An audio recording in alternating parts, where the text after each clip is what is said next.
Dating violence is a term which describes a situation where one person is violent toward their partner in a relationship.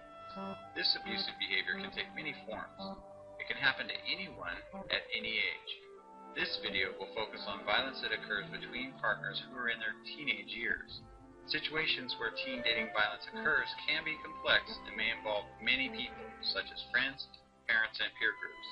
But it always involves a perpetrator and a victim. Teen dating violence is categorized as a form of domestic violence.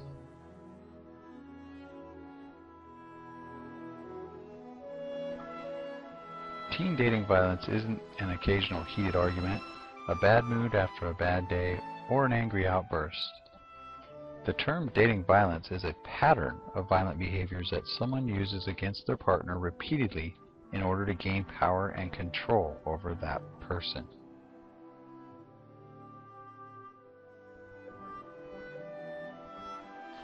Teen dating violence can occur to a male or a female in all cultures, between individuals of any race, to people of any educational or economic background, and in same-sex relationships.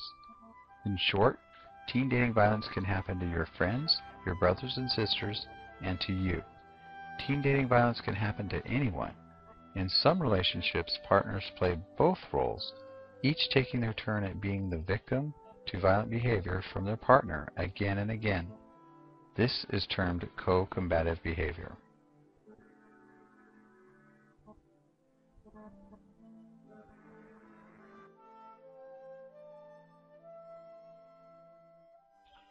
Teen dating violence can include any or all of the following physical actions: pinching, shoving, poking, hitting, slapping, grabbing, kicking, throwing, or shaking.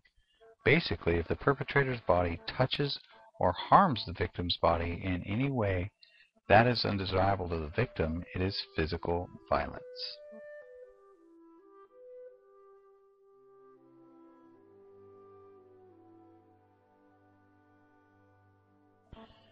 Sexual dating violence can have both physical and emotional components. Physical examples include rape, groping and fondling, to even putting one's arm around the other if they do not desire it. Emotional aspects of sexual dating violence include coercing their partners into sex by threatening to go outside the relationship for sex, verbal sexual harassment, sexually based rumors, or any pressure to act sexually. Emotional abuse within a relationship falls into the category of dating violence. Actions need not be physical to be considered violent. Emotional dating violence includes yelling and shouting, teasing, intimidation, and using demeaning language to humiliate the other person. Menacing a victim by just being near them in a way that violates their personal space or makes them alter their movements is yet another example of emotionally abusive behavior.